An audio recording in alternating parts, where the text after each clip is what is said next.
G20 summit की मेजबानी कर भारत ने दिखाया दम। भारत को मिला पावर पंच।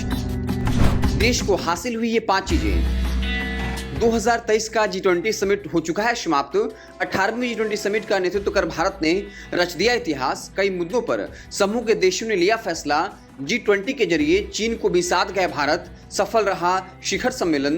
2 दिनों के शिखर सम्मेलन में भारत को मिला भरपूर फायदा। सम्मेलन से भारत को कितने फायदे हुए, दुनिया में भारत की क्या छवि बनी, आपके जेहन में उठ रहे हम तमाम सवालों का जवाब देंगे। उससे पहले गुजारिश है, लॉजिकल समाचार को फेसबुक पर देख रहे हैं तो पेज को लाइक कर लीजिए, यूट्यूब चैनल को सब्सक्राइब कर लें। नई दिल्ली में 2 दिन के G20 शिखर सम्मेलन के जरिए भारत ने ग्लोबल मंच पर बेहद प्रभावशाली तरीके से नेतृत्व दिखाया है। देशों ने शिखर सम्मेलन आयोजन के लिए मोदी को सराहा। G20 का 2 दिन का शिखर सम्मेलन यूं तो शुरू से ही ग्लोबल डिप्लोमेसी में भारत के लिए बेहद अहम माना जा रहा था। कहा जा रहा था इस सम्मेलन से निकले नतीजों से आगे की राह तय होगी।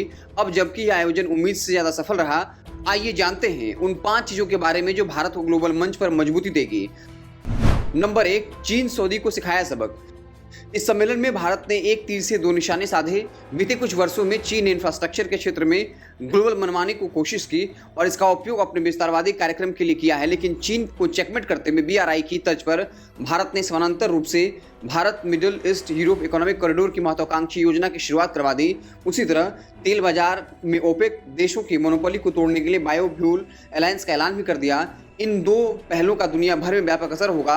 भारत दोनों मोर्चों को अपने हिसाब से दिशा दे सकता है। ग्लोबल साउथ को मान्यता।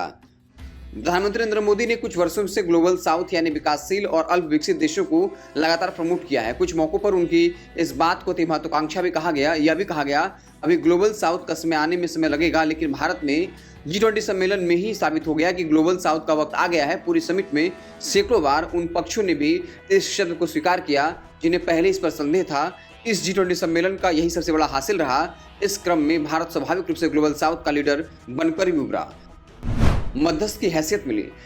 जब से रूस यूक्रेन युद्ध हुआ, भारत ने इनमें से किसी एक का पक्ष लेने के बजाय खुद की मध्यस्थ की हैसियत बनाए रखी, लेकिन इस पर कई गंभीर सवाल भी उठे। साथ ही किसी बड़े मंच पर ऐसा मौका नहीं आया था जहां भारत अपने इस रुख को साबित कर सके। लेकिन G20 समूह में जहां एक और अमेरिका और यूरोपीय देश हैं, दूसरी ओर चीन और रूस जैसे देश हैं, वहां भारत ने न सिर्फ संतुलन बनाया बल्कि सम्मेलन की समाप्ति के बाद दोनों ध्रुव विरोधी पक्षों ने भारत की भूमिका को आत्मसात भी किया।